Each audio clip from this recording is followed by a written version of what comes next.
Very good. I'm so happy to welcome you all to our last Junior Researcher Interact series of the 2021. I'm so happy because today we are talking about a very important topic, in my opinion, and we have the great opportunity of having not one, but two senior researchers that will help you navigate it through your paper ideas. And we received 4 paper ideas from Responsible Innovation Special Interest Group. But without any further ado, today I would like to present our two speakers. They are the two special interest group leaders of our Responsible Innovation. We have Mark Steen is a senior research scientist at the TNO.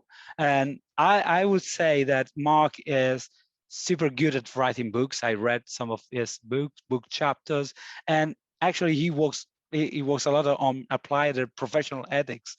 So I always think that walking about ethics in the innovation field is super important, and I'm so grateful that Mark will be there. So thank you very much, Mark.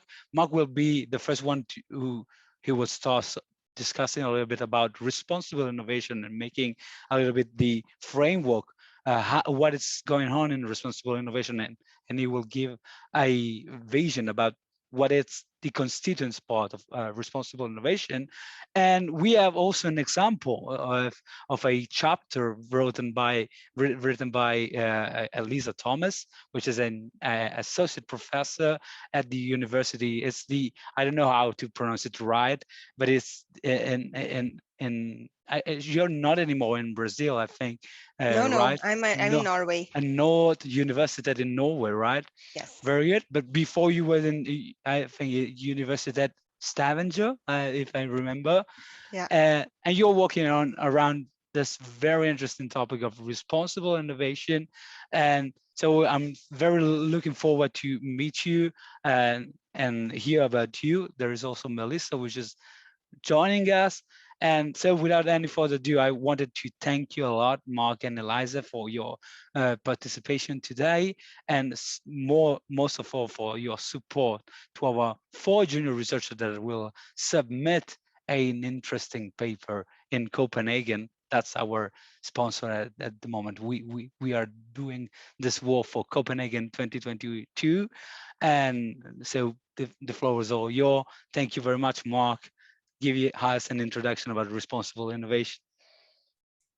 Yeah, so thank you. I have something like 8 or 9 slides that will give some context.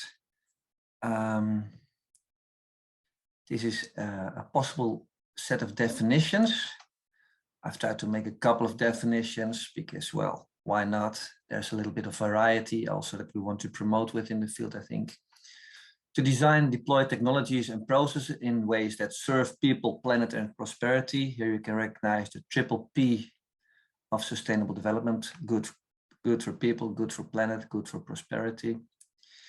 Another way of defining it is to use technology and innovation in ways that help to extend human capabilities. That draws from the capability approach. We do not need to go into there, but that is one of the things that I draw from. And very briefly, to create societies, to help to create societies that are just, in a sense that they create conditions for people to flourish. Flourishing then harkens back a little bit to Aristotle and his ideas of living meaningful and fulfilling lives to flourish. I think we're rather liberal, very liberal, even in the words or terms that we consider sort of synonyms: sustainable development, circular innovation, social innovation, human-centered design, value-based innovation, value-sensitive design, quadruple helix. Maybe you have even other words that are similar to this, but yeah, without paying too much attention to too many details, these are like in the same direction as responsible innovation. These are 2 activities that I've been involved in, and also, I guess, that you can associate easily with responsible innovation. One is societal engagement, to involve actors from society or stakeholders or citizens even in the innovation process, to hear their perspectives, to hear their concerns, and to take this into account in the design and deployment of technology. the word is missing. Another activity that I've focused on in the last couple of years is ethical deliberation, that I consider to be organizing of processes in which project team members and also others, because you can of course combine these two activities. You can bring project team members in a room around the table together with citizens or with societal actors, so that they can jointly identify issues of ethical concern, listen to and invite to and listen to diverse views on that, and then make choices for which they can be accountable. Now, the main point here, what I want to make, I guess, is that here ethics is sort of as a process, not as a statement like, is this good or is this evil? It's much more a process. And overall, throughout all of this is the topic of diversity and inclusion and participation. Because you want to have diverse actors around the table. You want to include, for example, also citizens or the future users of the products that you're working on, etc. This is a rather personal take on responsible innovation, so please do feel free to critique this, to have your own version of this. I like to draw boxes and arrows, and this one is best read from right to left. So we start with the ends, and then we go back to the means. So the overall goal to the right, as I was alluding to in the first slide, to contribute to creating a just society, and that can be understood as a society that prioritizes sustainable development and people's dignity, human dignity and flourishing. You can, for example, if you're interested in that take, you can look at the paper that is referenced below. Now, one way, a main way, I think, to contribute to that overall goal is, and then you go one step to the left, to the blue box, responsible innovation, to align the design and deployment of innovations and technologies with needs and concerns in society. And that word align is, I think, used in the work of René van Schomburg, reference to his paper, or I think it's a book chapter.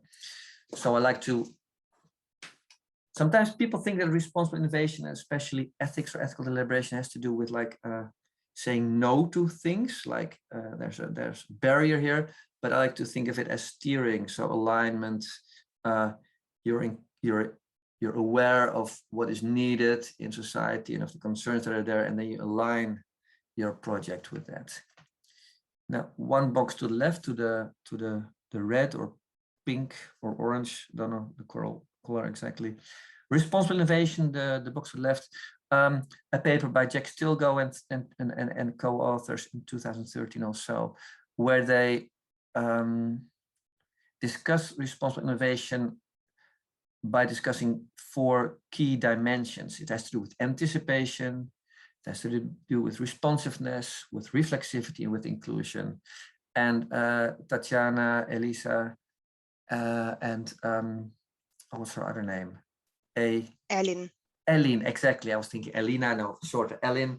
Last ISPIM, we took as a focus to discuss papers and our efforts along these 4 key dimensions. So that's why I will talk a little bit more on that, and that's really my presentation, including the invitation to, when we go further in the discussion, the dialogue, that we would be interested in further developing these key dimensions. So let me look at them. Anticipation. 20 years ago or so, there was this tradition of technology assessment, or participatory technology assessment, or constructive technology assessment, for short, technology assessment. It had much to do with to explore potential effects of this or that technology, both the desirable and the undesirable, both like the intended but also the unintended effects, and also higher order effects, because when something changes, it makes something else change as well. And that makes something else change as well. So it's not an easy task to anticipate desirable, undesirable, intended, unintended consequences. But hey, this is like something that you try to do when you do responsible innovation, to anticipate. Inclusion, to involve users and stakeholders in the innovation process, and to make teams more diverse. I think a couple of slides ago, I said like inclusion and diversity and participation, well, synonyms for this. So both on the level of your project team, but also in the way that you organize your project, maybe a roundtable, maybe a workshop, maybe some interactive sessions. You try to include voices of other perspectives, of other stakeholders and prospective users. Third one, responsiveness. I've already included this, I think, or hinted to this, of organizing an iterative process in which you can respond to what you're learning during your project. So in month 2 or 3, rather at the beginning, of course, you try to organize a workshop, you learn something, and then you respond to that. It includes a little bit of flexibility on the project management side, where you can change the focus or the scope of your project. And I think it's good to draw emphasis to a spirit of exploration and experimentation. Let me explain what I mean with that. In some disciplines, so I haven't said anything about it. My background is industrial design engineering, Delft, so I'm very much familiar with an iterative process, with exploration, experimentation. That's where it comes from, really. So there are disciplines, other disciplines, that have more a spirit of diving deep into a topic, finding out lots about it, doing more research, and then having answers. This is like almost opposite. You try out something small, of course, experimental, of course, explorative, of course, so that during your project, you have lots of more opportunities to try out things, to learn from that, to try out better. So an iterative process with this spirit of exploration, experimentation. For project management, because ISPIM is, of course, lots about project management, this can be a little bit awkward or uneasy, like, so what exactly is your scope? Well, we have our initial scope, we have our initial objectives, but they may change after 6 months, not radically, obviously, but adjustments, modifications. And that's why also the involvement of your client, your commissioner, your other important stakeholders is important, so that they can also go with you in this iterative process. Lastly, reflexivity. This has to do with an awareness and a willingness and an ability to critically reflect on your own commitments and assumptions. So that's why there's this image of a mirror.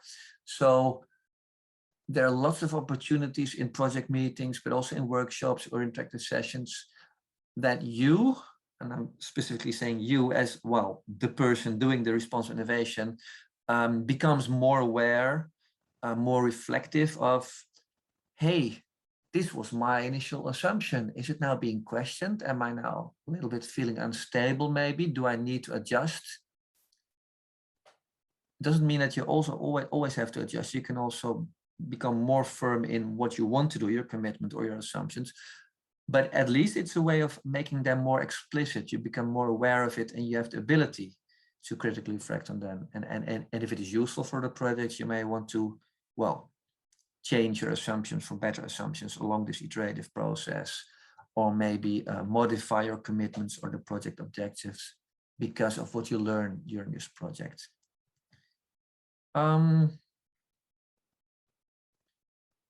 Yeah, this is an older slide that we used in the last ISPIM, like what can you do with these 4 dimensions or these 4 elements? You can discuss the relationships between them. While I was discussing them, I was already pointing to lots of like overlaps or relationships between them. Methods to improve or to promote these elements, how you can make it more anticipatory, more responsive, more inclusive, more towards reflexivity. And I think for today, it's good. The last line that is there, potentials for research into 1 or more of these topics would be interesting, I think. Oh, this was also from the last ISPIM, like there's the LinkedIn group, etc. But we can stop that for now. We can include them obviously in a follow-up email or something. Great. Any questions now, or do we continue with Elisa? What's your take on this, Leandro? I would say that if anyone has a question for the this broad view on responsible innovation in your special interest group, I will give the floor to our participants. So do you have any question or curiosities?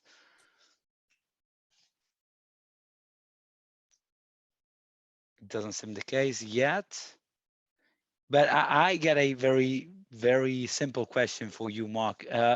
If one of our junior researchers wants to be highly involved with you, I received some requests by some of the students, and is it possible? How is it possible to approach the special interest group?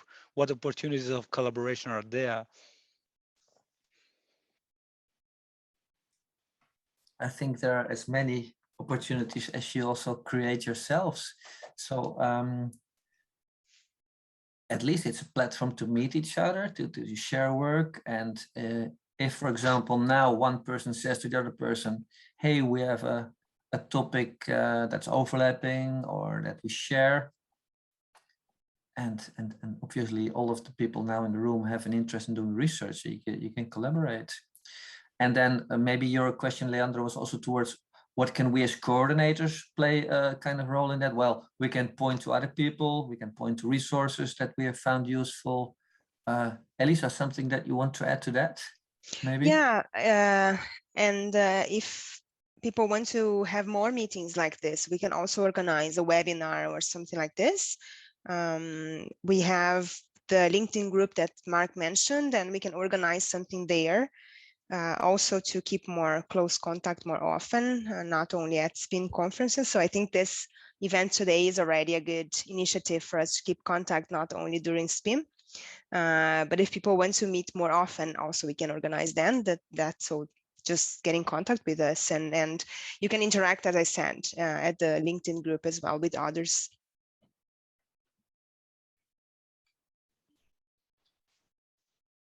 Perfect, very good. No further questions? So I think that we can move to Elisa. I'm very curious about your presentation, Elisa, because I'm very interested in entrepreneurial ecosystem, and I know that you are doing quite a research on this. So yeah, how responsible innovation fits inside that's interesting. So the floor is all yours. Of course, thank you. Yeah, so first I was going to present a chapter of this book where I have a chapter with 2 startups. So I usually connect the entrepreneurial side with my other research areas. But then one of the startups doesn't exist anymore because it was very early stage and they didn't do a very good job in including stakeholders. It was really hard for them to see that they had to include users, for example. And they had a very different difficult business model to run.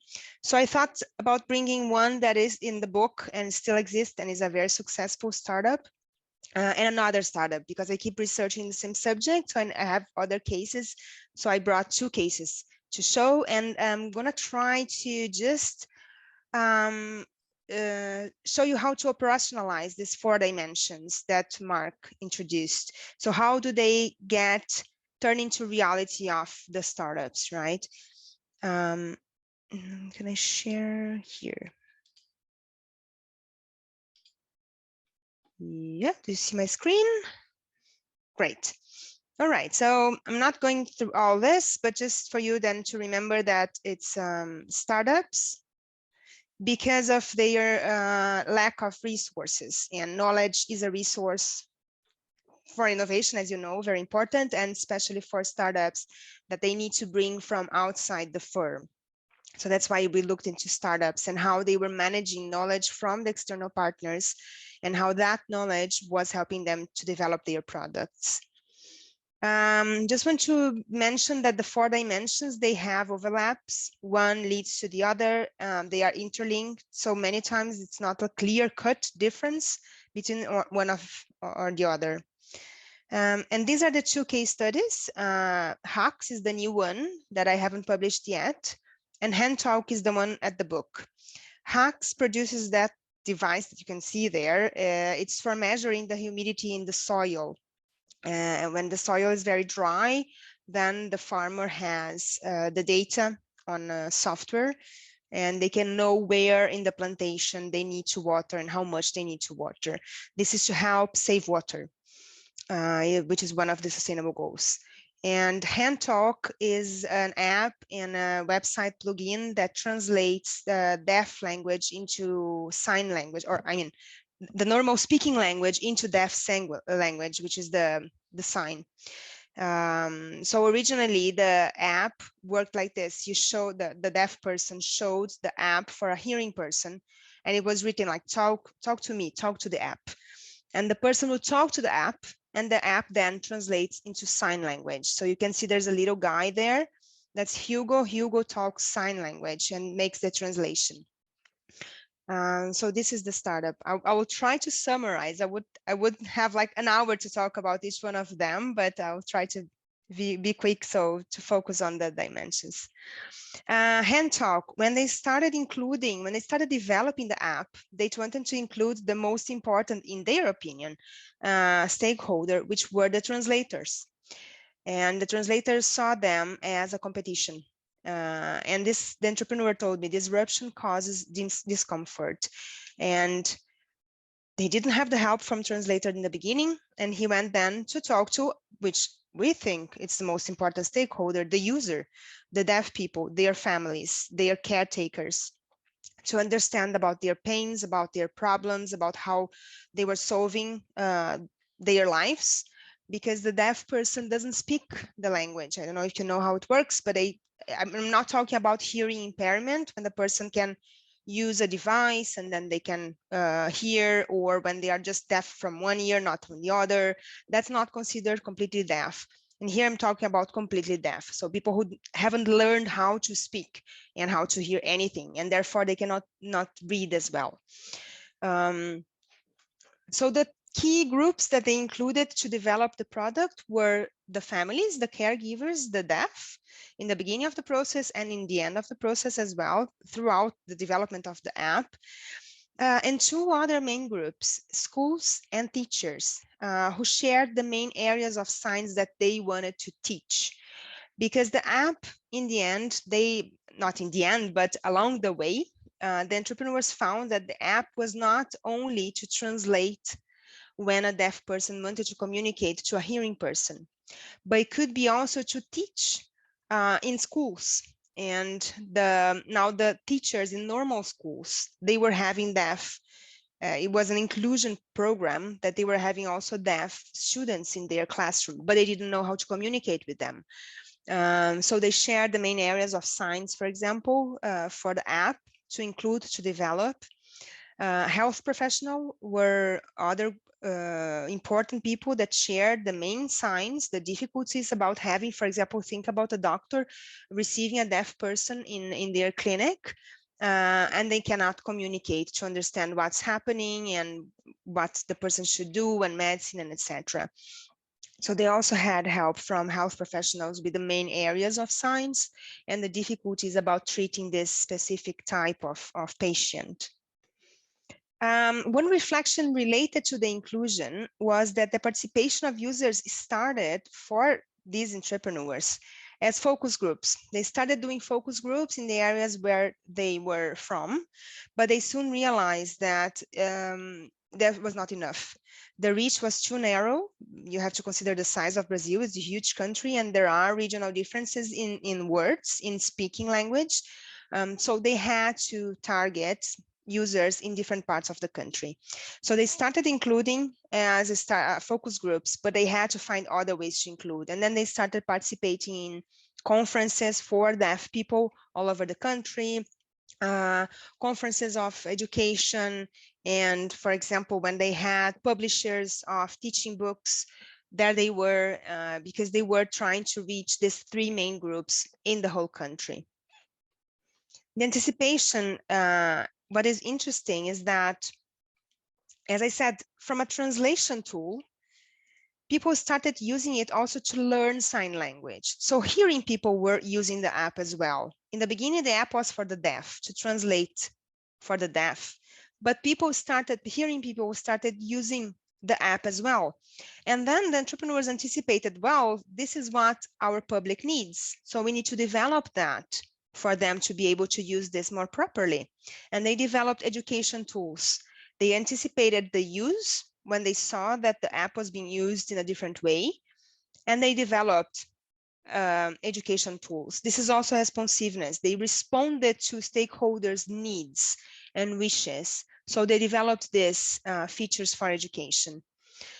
Also, as they have that website plugin, that's for commercial clients. So web store, for example, can have a translation. So they will target the deaf public as well. You have to consider that in Brazil, it's 2 million deaf people, completely deaf, 2 million people. So it's 2 million people that were out of the internet. And they are also consumers. So that website plugin, it's for commercial purposes. And their clients, these commercial clients, started asking also the American Sign Language, so into English. And now the app has developed into the American Sign Language as well, the app and the website plugin. But it started as a response to these commercial clients who wanted to sell also for the second or the biggest market of deaf people, which is the United States. So now the app sells to this, or sells and helps also, because the app is for free. So it helps the main publics, the main languages with deaf people. And RRI was a learning process for the startup as well, because they were developing these features according to the users' suggestions. For example, the users asked to record translations and be able to send the video of the translation. When they were, for example, parents who wanted to communicate to their deaf kids and they wanted to send a message through the phone. And then the guys developed that. But they realized when they were measuring the usage of the app, they realized that this feature of sending a video was not very used. It was cool, people asked for, but they were not using it. It was very heavy to send. So then they learned, okay, we cannot develop everything that they are asking. And that's why I say it's a learning process for them as well, because they keep including, but now they take into account how users behave using the app, not only their suggestions, and the firm's strategy. So an example of the firm's strategy, a lot of people were asking to be able to customize the little guy, the Hugo. They wanted to have a girl, they wanted to have it black, they wanted to have it Asian, they wanted to put different clothes. And in the first years of the app, they wanted to make Hugo their face. They wanted to get to be known by Hugo. It's a very friendly character, avatar. So they didn't have that possibility. Now they have the possibility of a lady, of black. And if you are a commercial user on a website, you can put a t-shirt with the logo or something. So that also now they have developed. Now hacks, in terms of also inclusion, one of the entrepreneurs, the girl, told me, I am absolutely sure that the farmers were co-creators of our systems. So the two startups I didn't say in the beginning, they didn't have anyone from the main target group as their family or from their own. So from the hand talk, they didn't have any deaf family member, friends, anything. They just identified that as a possibility to help society and of course to make profit. And they didn't know anything about deaf. And hacks the same way. They didn't know anything about farmers, about irrigation of soil, about humidity of soil, about plantation, nothing. So they had to rely on the farmers to develop their product. The farmers then were the most important group. They helped with soil information. They helped checking the visualization and usability of the website and the app where they have the data. They tested the physical sensors. So this startup was incubated, is still incubated. And they had some of the sensors being tested at the garden of the university. That's the university I used to work before I came to Norway 6 years ago. But they needed to test in the real farm. So they had farmers testing for them in their farms. And another group that was very important was from research at university and academic programs, who also had different soil types. So the university had a lab with soil types from all over the world to test also the product, and they could certify the hardware's accuracy.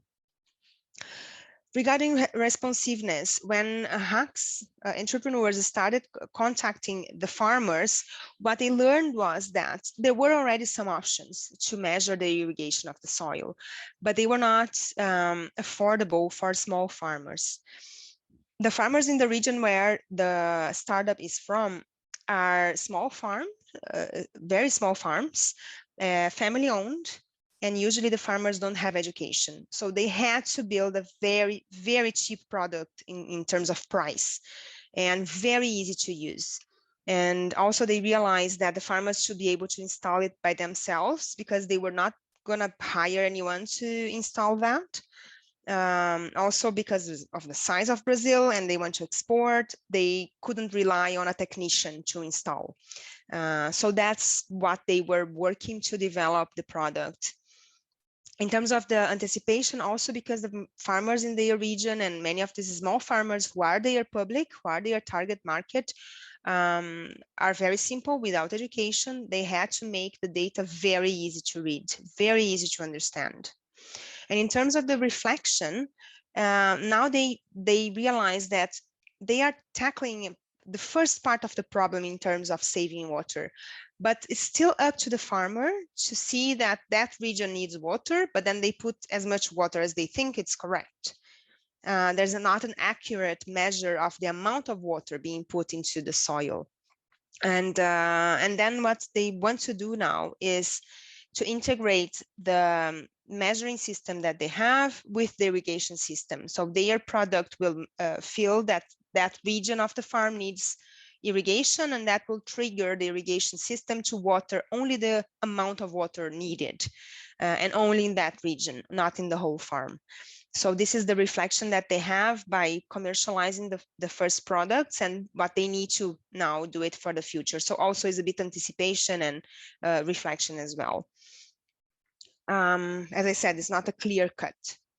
There were some common behaviors between the two, but I'm not going to that. But I just wanted to show you how we can look at very simple terms in startups, how they operationalize this 4 dimensions. Obviously, the startups didn't think, I need to anticipate, I need to respond, I need to reflect. But when we look at what they are doing the 4 dimensions. And we hope that in time, more firms will realize that they need also to do that, and also to start applying RRI ways of behaving in their firms, in their innovation processes as well. So quickly, that's what I wanted to just show the practical part, trying to operationalize the 4 dimensions. That was very fast, so please feel free to ask questions if you have any now. Thank you. Thank you, Elisa. Very, very interesting case. And it's super interesting how you applied this different dimensions, and that's something that I think that also our participants may try to do it today and also in the future, months while developing their paper. Do you have questions? I also see that Stefano arrived. Hi, Stefano. Pleasure to see you again. Any of you have a question for Elisa? Or even Mark, the floor is yours. I have a question. Hi, Robin. Hi, Leandro. Hi, Elisa. Hi, everyone. Hi, Rovio. Elisa, let me put in context, because I have a scholarship and I work with Venture, that is an accelerator in Brazil. They are accelerating hacks. Yeah. So I know a little bit about the company, and not too much like you probably, but I hear some good things about the hacks and also bad things. And this brings me some doubts, because I remember that you told that you consider this one-off startup that is successful. So I'd like to understand what do you mean about success in the case of hacks? How do you measure or understand that it's a successful startup? Success in terms of RRI. So successful being doing the RRI practice of including and anticipating and responding. So this way successful. Oh, thanks. Yeah. Do you know if they, because one criticism about the solution that in the end the customer is not buying the solution. Do you can see or understand why this is happening, or I don't know if you have current data about the firm to answer this question. I don't have current data about the firm. I don't have like latest contacts with them. I would guess, but just a very wild guess, but knowing their target, which is farmers, very small farmers, family-owned farms without education, I think the public doesn't feel the need to use that because they are used to going to the farm, watering as much as they want, whenever they think they need. And that's a waste of water. And that's how they started. Maybe you know that, but the others not. But they started, the hacks started because they wanted to save water in the region. In the summer, there's a shortage of water, and they wanted to save water. And then they found out that a lot of water was wasted in farming. And this is all over Brazil. So we waste a lot of water in farms. So they wanted to help the farms to save water. But I think, and then again, it's my wild guess, that the target population doesn't feel the need. They don't want to spend money to save water, you know, these farmers. That would be my guess. Maybe it's another reason, I don't know.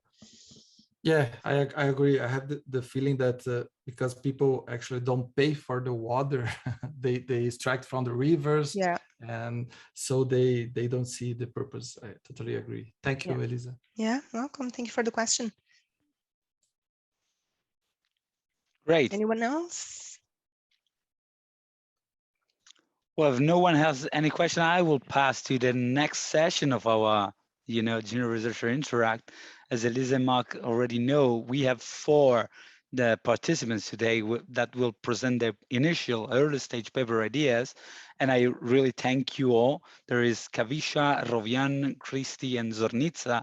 And if some of you has some constraints with timing, who wants to present first, otherwise we can simply say use this order.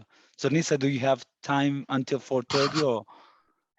I actually thank you very much for this question because I have some concerns, and if you allow me to start first, it will be great. For me, it's great. What about the others? Kavisha, Rovian is okay. Christy, do you agree? Thank you. I will listen Very good. also your parts, but I will not be able to participate actively. I don't know how we proceed in these sessions. I actually provided my idea 2 days ago, and I'm pretty new in this whole topic with responsible innovation. So whatever you want to share with me on my topic, welcome. It will be valuable for me. So Leandro is sharing his screen. So generally the idea is to build a discussion on the common cross points and differentiations between open innovation and user innovation in the context of responsible innovation. It's a hot discussion topic. There are one of the scholars in these topics are against researching the cross points between open and user innovation, and there are some new researches discussing that actually. So I will not go to this discussion in general, but only from the perspective and already done research in responsible innovation. So my idea is to do actually bibliometric analysis on all all the literature, all the studies done in Scopus and Web of Science, for example, that meet criteria like either open or user innovation, and some keywords related to responsible innovation, and then to see the common trends, and then through a systematic literature review to point the most crucial studies that are discussing as a core topic user and open innovation in the context of responsible innovation, and then possibly to create some categories, and after that to be able to identify some crossing points between the different studies treating user or open innovation in the responsible innovation. This is it. And would it be interesting first? This is my question. If I can react to that, it could be very interesting. Zornica, one of the first things you were saying, like open innovation and user innovation, and you were saying some scholars or people, I don't know what you said, like the idea of combining it or think it is not worthwhile to combine it. Can you say a bit more on that, please? Actually, now I'm in the process of like third round of one really famous journal, and yeah, there are some points related to the discussion, and I know that one of the reviewer is really against any treatments, any discussions between these two concepts, even though they are with one and the same root. But, and actually I know that there are some journals like Technovation, for example, and they discuss this a lot. Yeah, so I would be curious who would say such a thing like it is not worthwhile to combine A and B or X and Y, but let's not go into that too much. For me, I would say that it's very important. I mean, I'm aware of open innovation, like to open up the firm to both backwards and forwards, like to suppliers and to customers. Open innovation can be used in the meaning of involving users or prospective users, but mostly that is the term user innovation is meant for that. And then you have von Hippel, democratizing innovation, or what's his word, lead user innovation. So I mean, there's plenty of overlaps and similarities, and I would find it interesting if you analyze that a little bit further. There's maybe one drawing that I'd like to show to you, but Leandro, then we need to well, I can do the share screen again.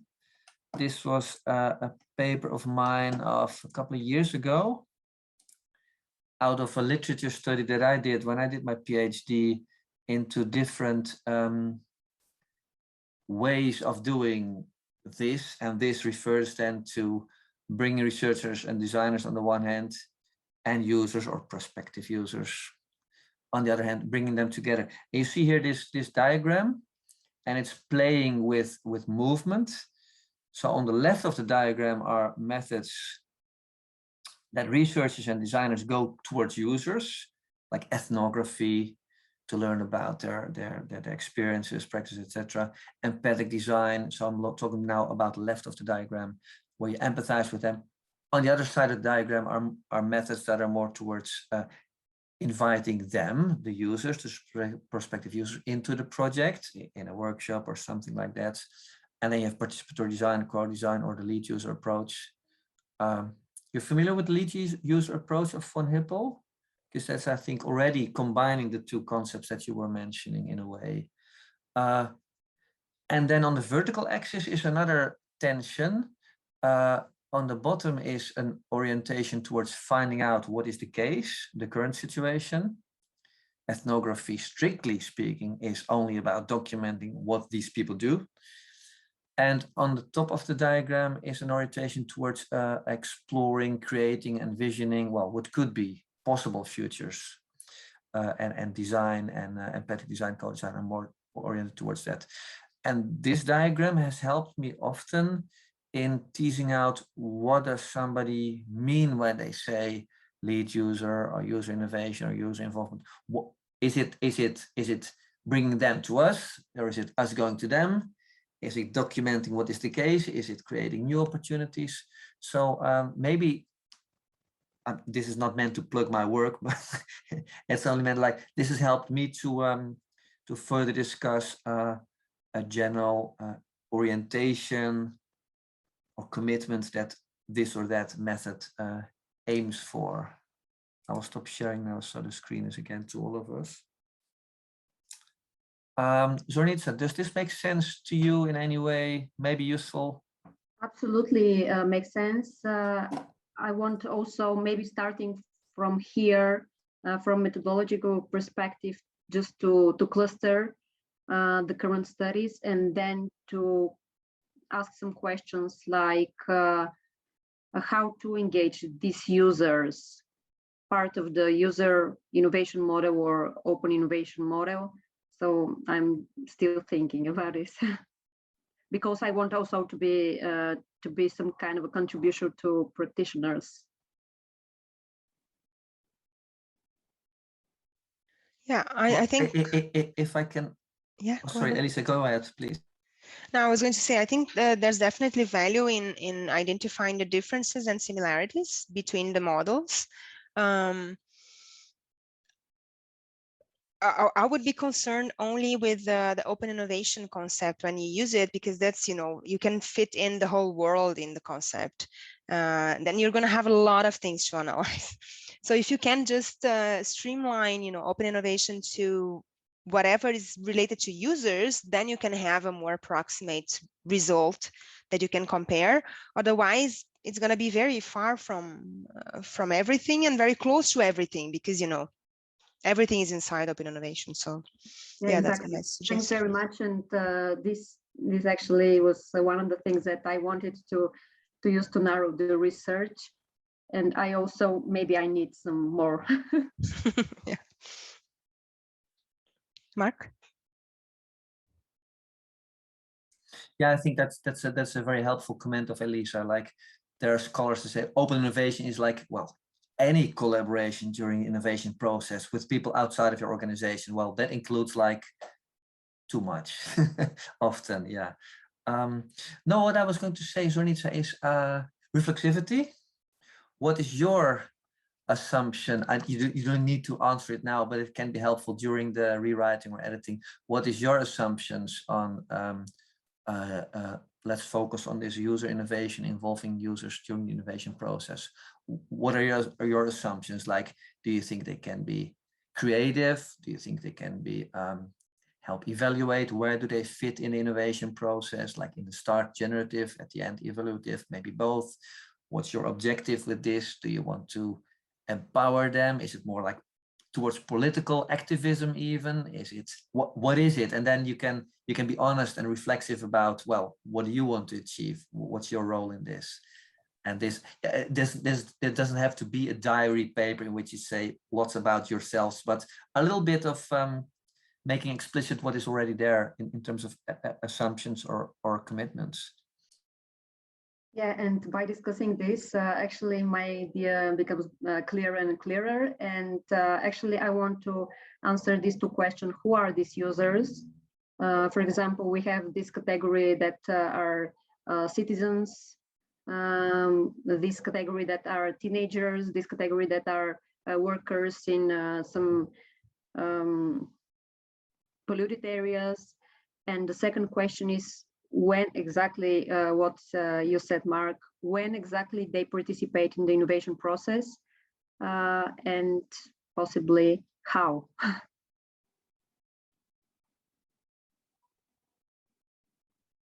So thanks very much. I appreciate your feedback, and I will now take notes for everything you said. Thank you very much.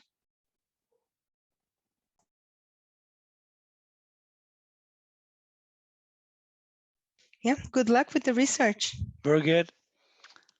Thank you very much, Mark and Elisa. I will move to the second one, and I just wanted to remember to all our participants that you may access the path at any time, and please feel free to comment to your peers with suggestions and questions. Everything is useful to move ahead. So thank you, Zornitsa, for your time and your presentation. I will move to another one. What about Kavisha? Is it okay? Yeah. And we have 10 minutes per person, more or less. So I please, think mine will be less than 10 minutes. That's great.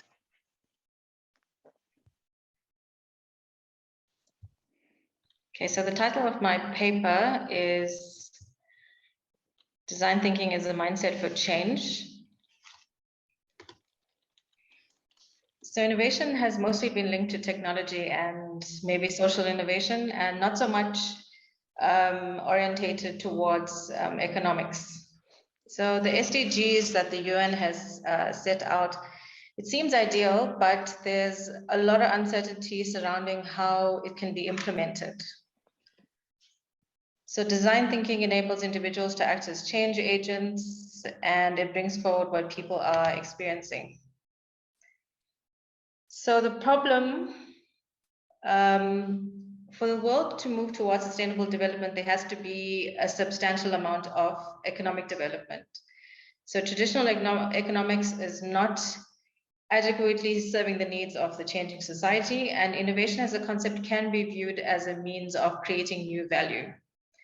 So the problem statement is that the public sector in South Africa doesn't have an articulated approach to innovation. Although it's encouraged and it's expected, but it doesn't happen as much in the public sector because they don't have an articulated approach to innovation. So for the research design, I use constructivism, where people construct knowledge intrinsically. A qualitative approach was used for interviews. Phenomenology was used to interpret the data. And the method of inquiry from the data collection to the analysis was action research.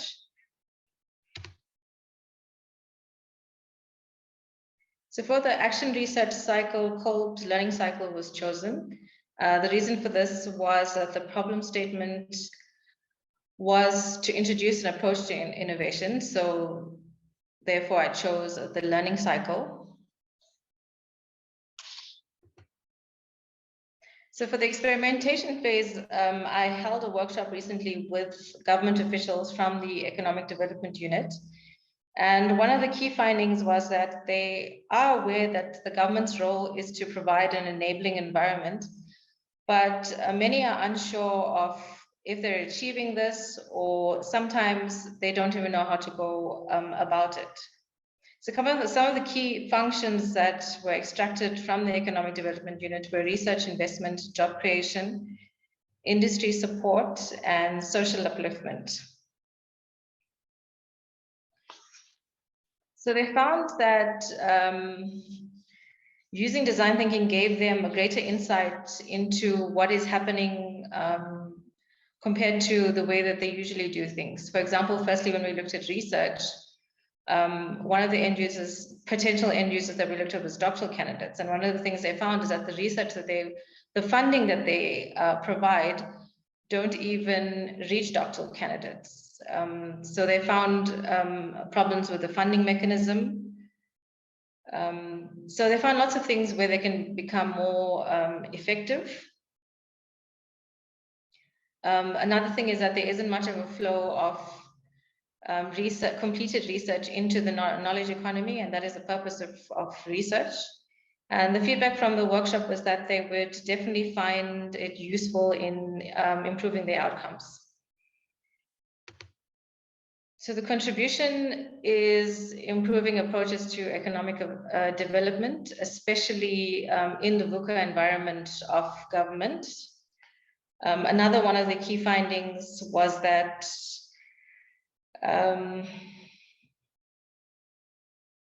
is that the environment is highly complex and uncertain, and sometimes when they experience that, they tend to shy away from it. So design thinking gives them a greater confidence to actually deal with the complexity instead of avoiding it. So my overall concern with putting this paper together is that it's extracted from my doctoral thesis, and a paper has its own theme. So just the alignment of the paper, what's in the paper and what's in the doctoral thesis, maybe in terms of research design, or if more data has to be collected. Yeah, so that's my paper.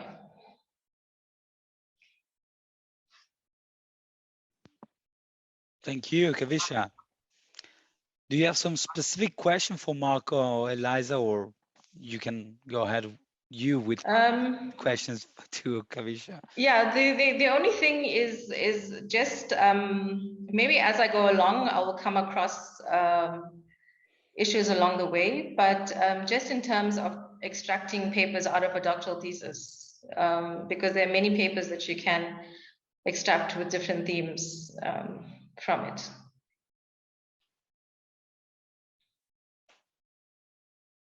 Just out of curiosity, Kavisha, there. Yes. So I guess there are different traditions or ways of doing PhD. Yes. Sometimes the method is the candidate writes a series of papers and then puts them together into a thesis, and then adds an introduction at the conclusion. Yeah. But my guess is that you're working differently. You're working more towards a monograph, a book that is a book in itself, and then you draw from that papers. Is that your method, or what is it? What you're doing? Something like that. This paper is from my doctoral thesis, which is almost complete. So it's just sort of drawing out one theme. I draw out many themes. So my concern is that with the research design and because the design that I showed you, that is the design that I used for my doctoral thesis.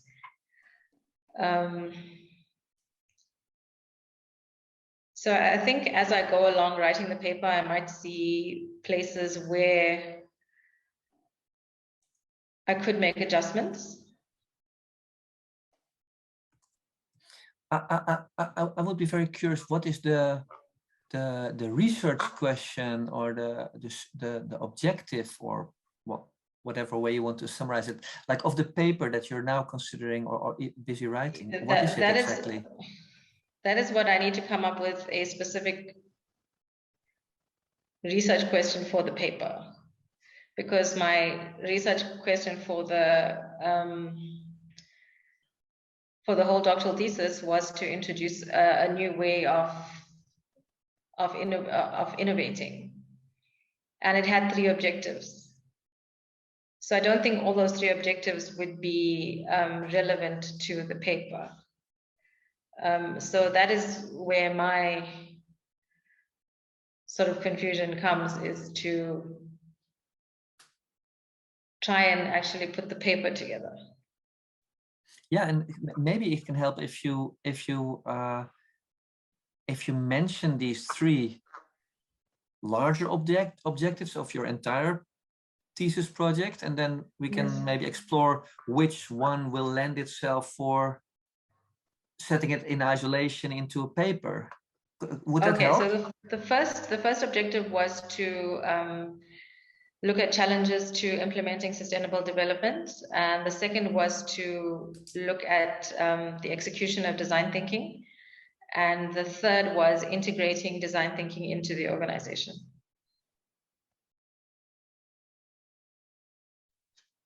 Are you talking, is the level of analysis a firm level, or because you mentioned public sector, right? Yes, public sector. So it's not firms, it's public sector innovation you're talking about. Yeah. Public sector. Okay. Specifically the economic development unit. The study area was in the economic development unit. Okay.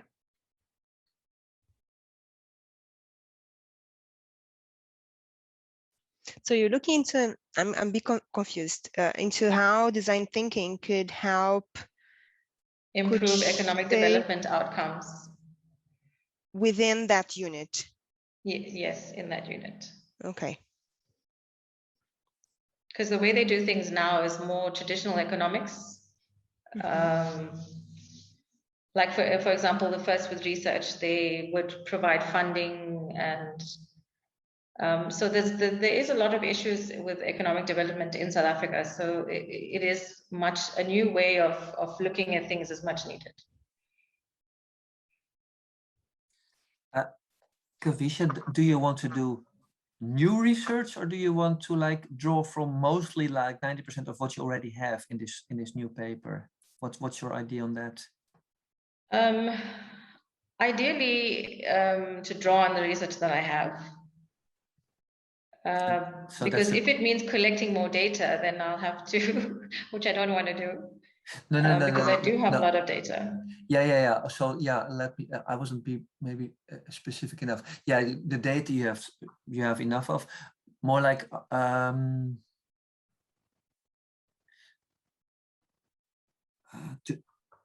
would it be possible to have a new concept or a new look on the data in this paper, or do you want to use like the concepts or the views that you did already use?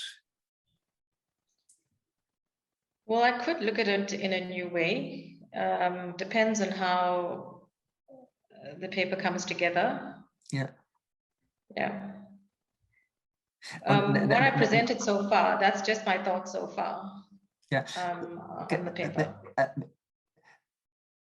My understanding of where you are now in this dialogue is like, what please do correct me if I'm mistaken, like what could be a nice or a useful a viable angle or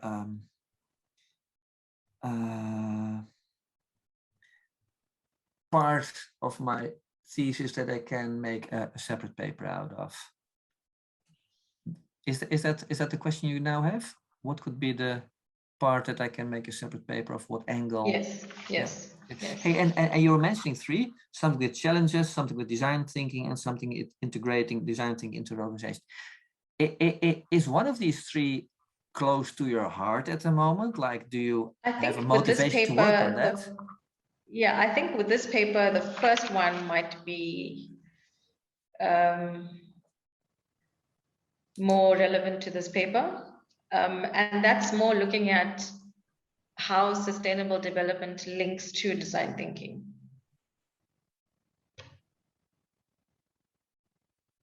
If you go on that line, then you need to, I think what's important is to show why should it be. Okay.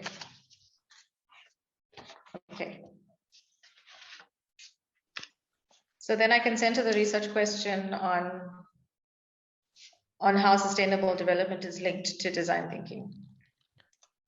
You can use this research question, but then you need to justify why you say they should be linked.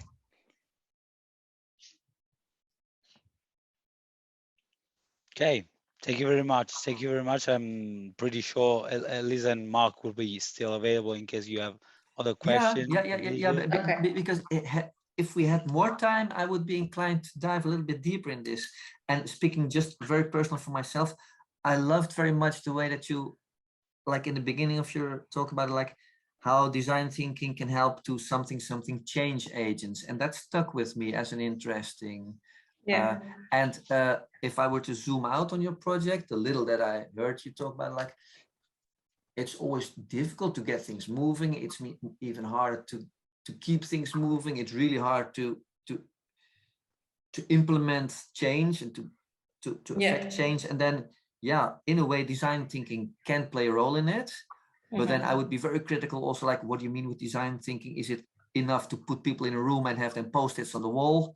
Or does something more substantial has to come out of it? I do think the latter, of course, the way that I characterize. That's why we've been using action research, and I've been engaging with them recently. Yeah, to get their thoughts. I had to get their feedback on how they felt about implementing it in their work environment. Yeah, and then they I were think, quite keen. yeah. They're quite keen to go forward with it. And thanks, you actually gave me the answer that I was looking for. I think what I was actually asking is, what is the research question? So you helped me with choose one of the objectives from my study. So now I know how to move forward. And Elisa told me to justify why these should be linked. So I think I found the answer that I was looking for. Great. I'm glad to help. Good luck. Thanks. Very good. Thank you very much. And I will move to Rovian, who is back, I think. Yes, I'm here. Very good. Thanks. Well, so my paper idea, it's develop a theoretical governance model based on justice. So I will use 4 dimensions or principles of justice, mainly distributive justice, procedural, interpersonal, and informational justice to this model. I don't have empirical data yet, because this is part of my thesis to collect this data.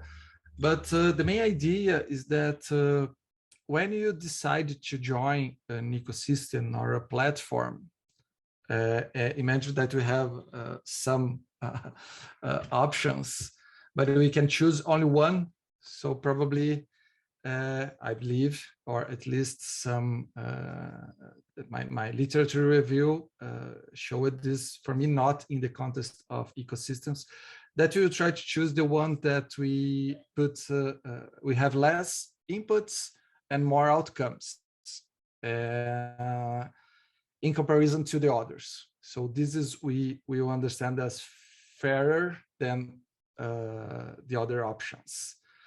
And by this governance model, they will try just to evaluate all the stakeholders that have some kind of influence, and try to evaluate if they consider fair to participate in one or another ecosystem, and then they can change the distribution of the value generated, the procedures on how this value created is shared, the interpersonal relation with the peoples, or even the information that is shared. Of course, this need to be a model that evolve a long time, because of course people, something that is fair now may not be fair in the future. So the governance model need to evolve, right? And maybe this research can lead also to a kind of assessment to evaluate if all the participants consider the ecosystem or the platform fair, and how this assessment can indicate what needs to change over time. So this is the main idea. I already read a lot and write a lot about it, but I know that this is not exactly just is not a topic inside management. I'm having a hard time trying to explain this, but probably part of it's my fault, because this concept of justice comes from political philosophy. So it's an area that I need to explore.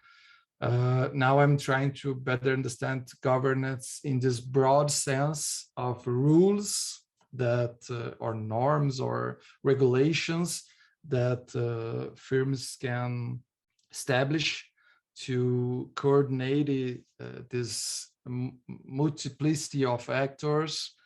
So this is something that I need to explore. But basically, this is the idea. So it's a theoretical paper.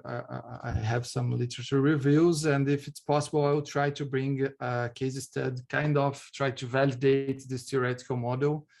I have some businesses that I look in and trying to see how they are evolving. Just as an example, have an app here in Brazil. It's similar to iFood, but they have a totally different concept. that at first looks like fair than iFood, how they distribute the gains for the riders and the consumers, or even for the restaurants. And they have they completed 1 year in August, and they are also already going through equity crowdfunding of 2 million.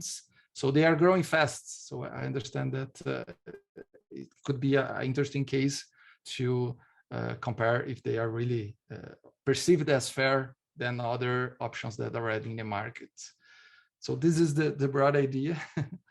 I know there is some gaps that I need to fill, but I hope you can bring some insights where I can explore maybe even this concepts of justice or fairness or these 4 dimensions in this context of platform or ecosystems. Thanks.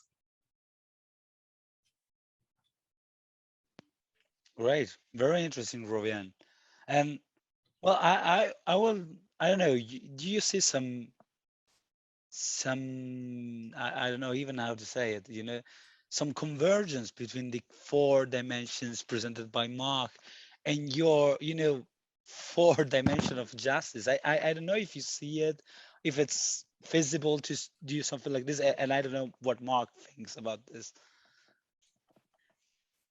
I don't know exactly what you mean, like the 4 dimensions and then the 4 well, you presented that response. Yeah, sure. I'm aware of these 4 key dimensions that still go at all, like, no, but I think Rovian did a different thing with 4 ways of understanding justice. Yeah. Hey, if I can react, it's interesting, Rovian, and I especially like you're coming from political philosophy or not? No, I'm from management administration. Yeah. Okay, but then one foot is in or in the direction of political philosophy at the moment. It's interesting. I have a couple of questions. Let me just like bounce them back and forth. First question that I would have is like, what are practical examples? What are you talking about? And I think you mentioned restaurants. So am I correct in assuming that this is the platform that you talk about? Is it like your Uber Eats and all these other services, or what is it? Maybe another global example I can give, it's the eBay. When they entered in China, they was competing with AliExpress. It's another company for them, but the eBay entered China and tried to compete with AliExpress, but they couldn't, because AliExpress didn't charge for the advertisement, didn't charge for, I think, they charge much less. So eBay on that time decided that a good business couldn't be a free one, that you give everything to the customers and the users of the platform. So eBay, I think it tried for 4 or 5 years stay in the market, but they couldn't because AliExpress was dominating everything. Yeah, Rovian, I'm looking at the clock. Sorry for interrupting you. Yes. But I'm assuming, Leandro, can you note if I'm correct, like 1 more to go, stop at 4:30, something like that? So Rovian, I do have a basic understanding of the types of services, and there's lots of more. My second question, I have 3 questions. Second question is like, you're talking about performance, and you're already also mentioning like the performance in terms of maybe commercial success or economic or whatever.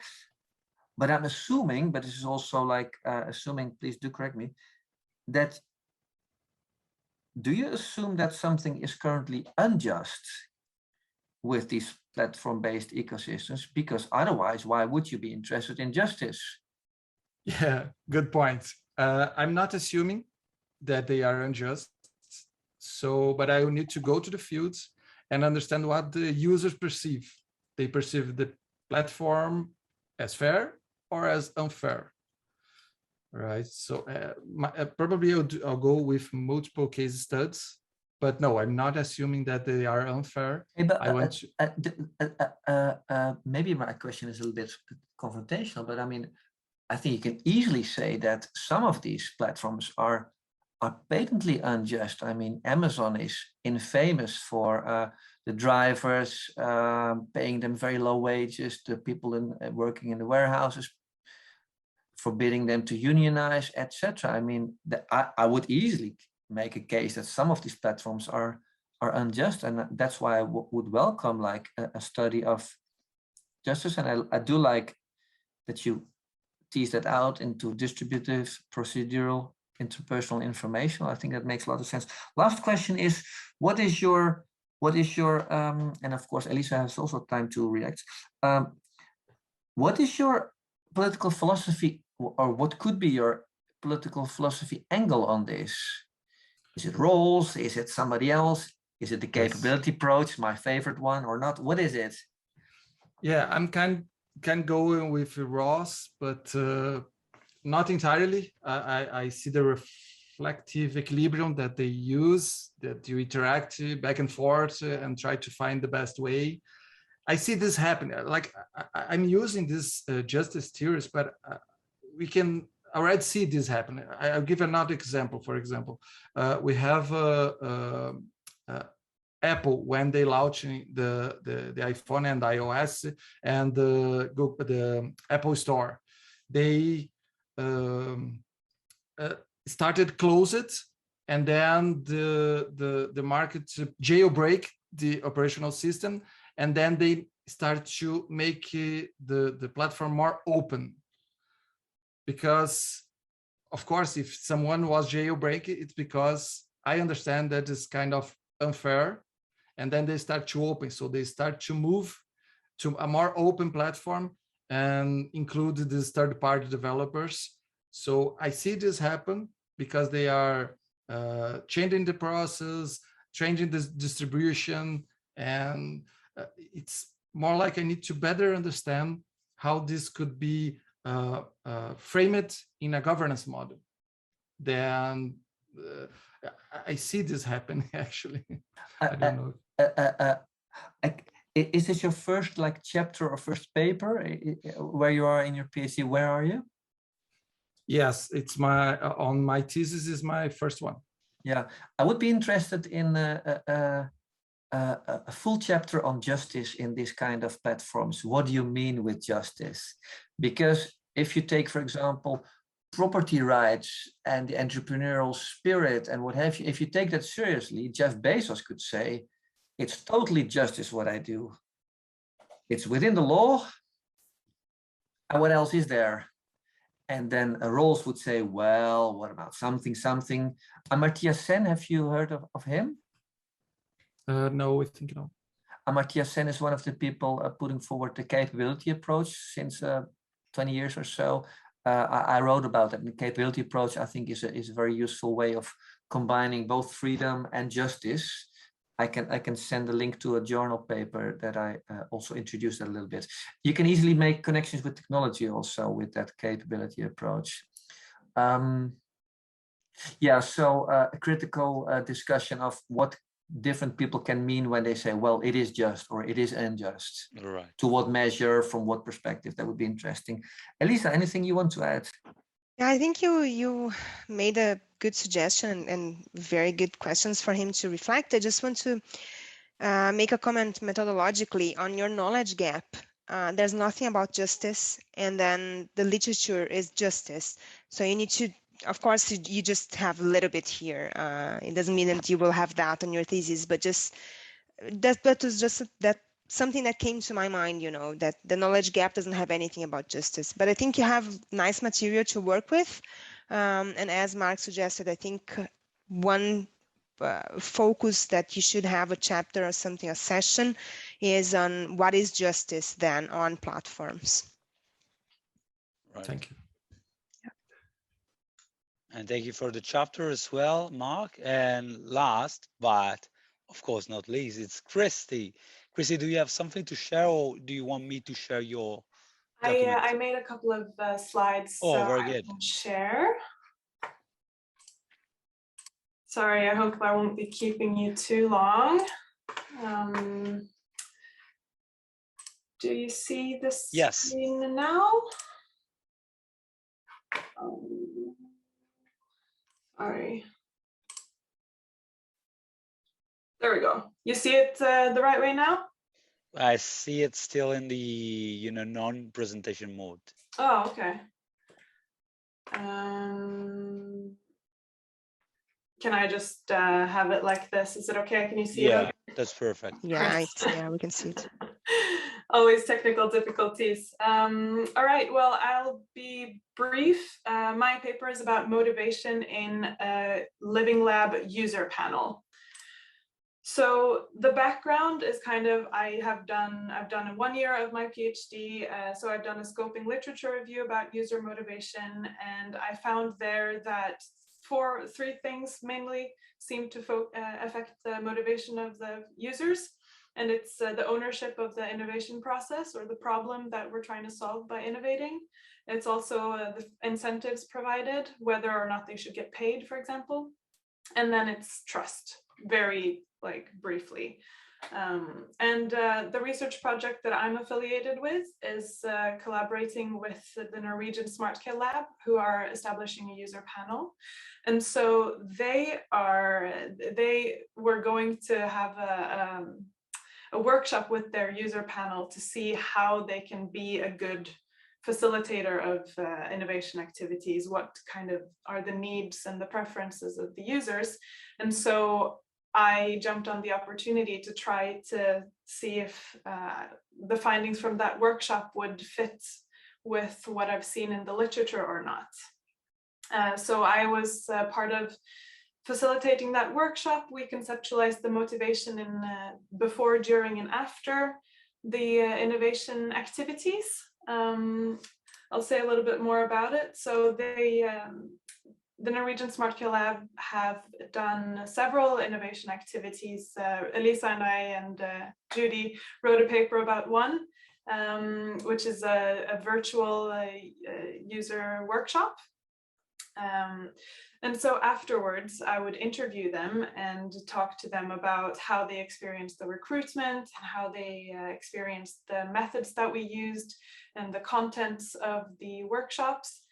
And then in November, we organized a user panel focus group where the research question was, how are members of a Living Lab user panel motivated to participate in innovation processes?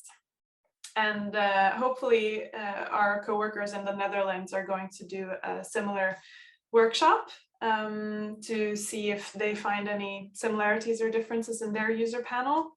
I'm sorry, this is very brief, but here are some of the preliminary findings I have. So as I mentioned, we conceptualized the motivation as before, during, and after the activities. And this is because the motivation changes over the course of an activity, and obviously when you have an activity that goes over time, you have to sustain the motivation, and that's why it can't just pique your interest then and there and then it dies down. It has to be sort of sustained.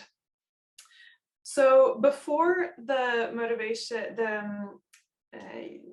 innovation activities, users are affected by how they are approached by recruitment.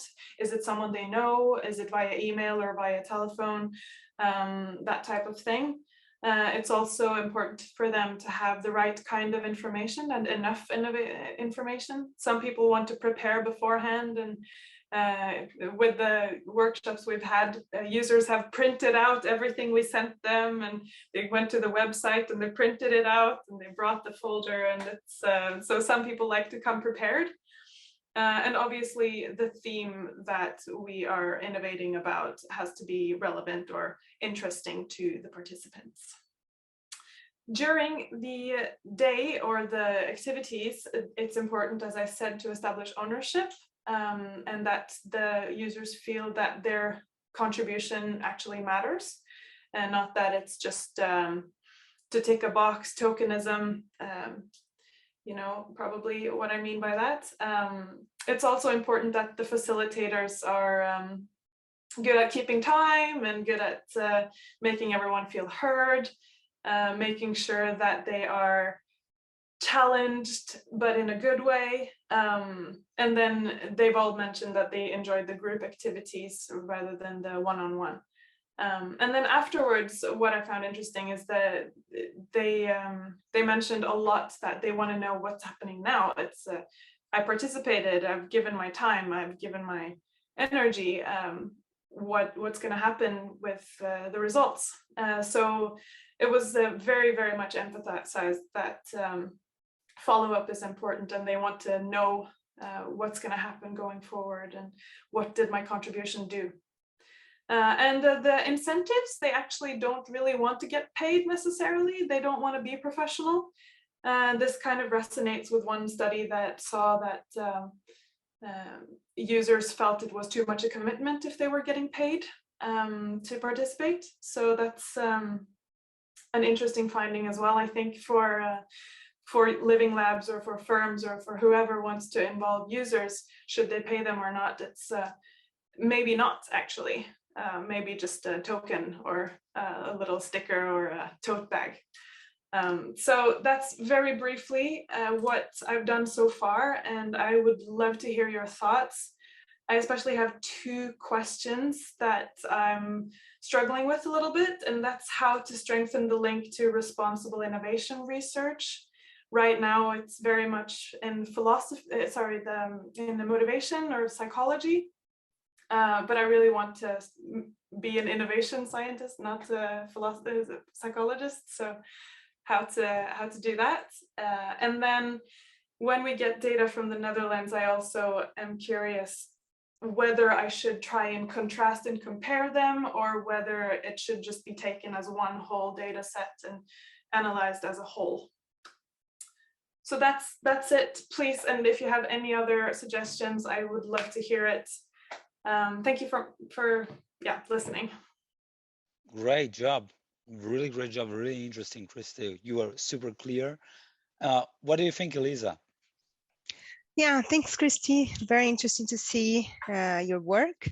In terms of how to connect more with responsible innovation, I think you have, of course, a lot of connections, showing that since we want firms to integrate and include users in their innovation processes, you're looking into how that can happen in an easier way, or how to keep, of course, users motivated. And the implications that you generate from that can be to firms as well. So since you see that the motivation changes across the innovation process, across their participation, how does a firm can keep that motivation of their users to keep involved?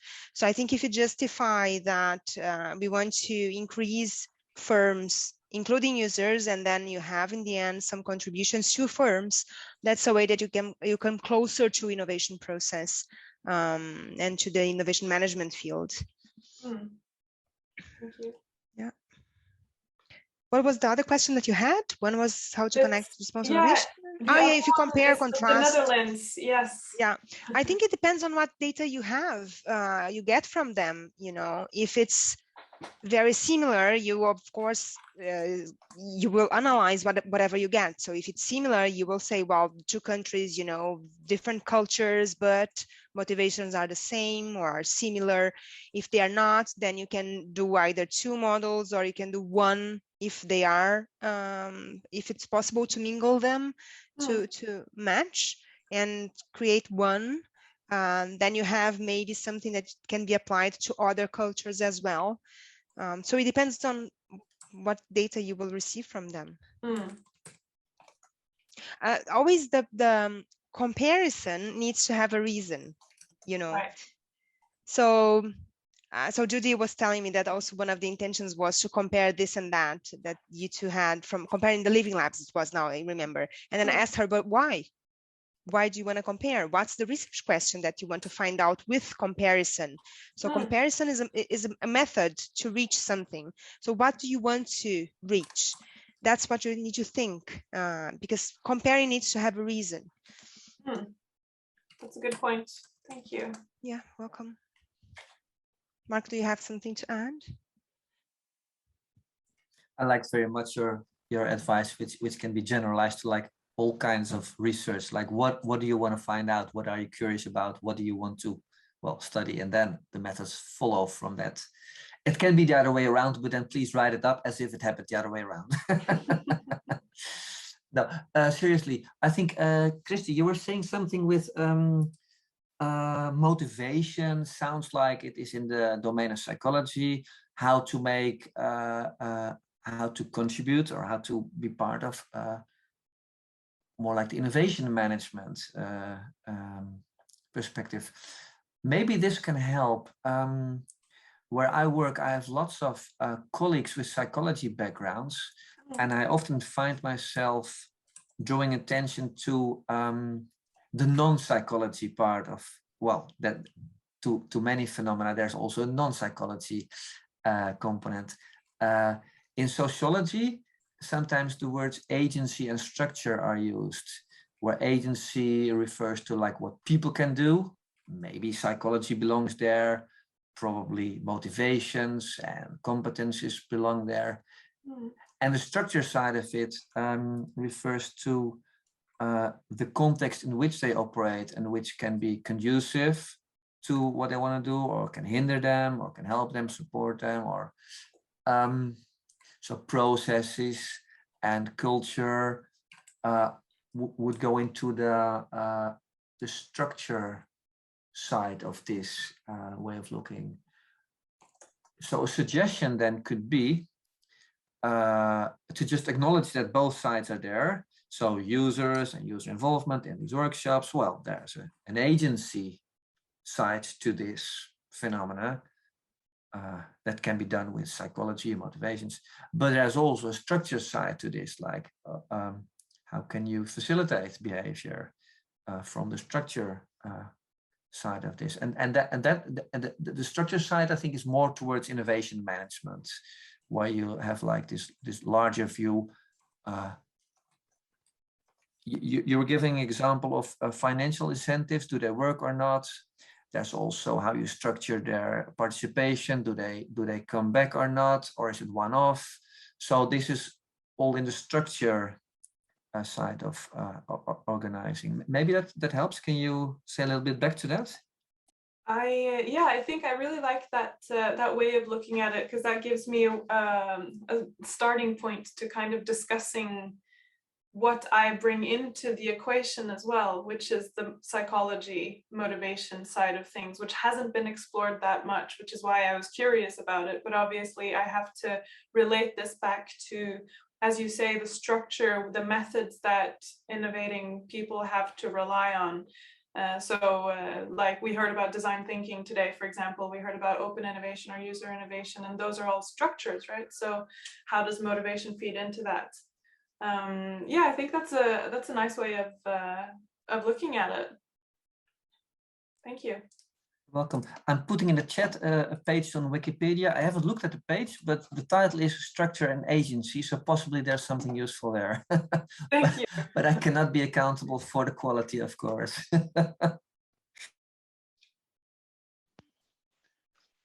Okay, very well. I suggest that we are approaching to the closing of our session. We are almost ready for a Christmas tree and gift opening, something like this. But before I thank again once more, Mark and Elisa, Mark, do you have something to last comment about your, I don't know, you are working on an issue or special issue of call for paper, something on that you want to share with our participants? Yeah, we are working on a special issue. The call isn't out yet, so you guys have time to improve your papers before you submit. But the call should be out in maybe 2 months, I hope, 2-3 months. And then, of course, everybody's invited. That's amazing. And thank you so much for the participation. It's here in Norway, everything is already on Christmas holiday, but it's really nice to see that people are still involved. And thank you, Lander, for organizing it. No, I thank you, Mark, Elisa. It was a real pleasure.